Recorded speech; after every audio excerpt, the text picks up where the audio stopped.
घरासमोर पेटवली खूप मोठी होळी. पहा पुढे शॉर्टमध्ये.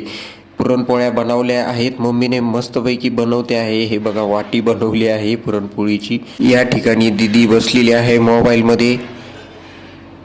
त्यानंतर इथे पुरणपोळी चालूच आहेत मम्मीच्या, होतच नाही आहेत लवकर लवकर. खूप मोठ्या बनवत आहे, मला खूप आवडतात. त्यानंतर जेवायला बसलेलो आहे.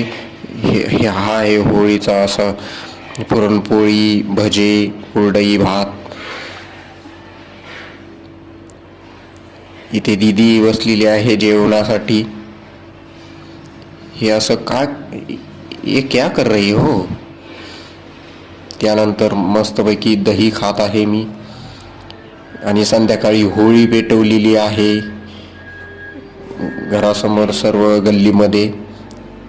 आणि हे मुले असे बोंबाबोंब करत आहेत होळीच्या भोवती.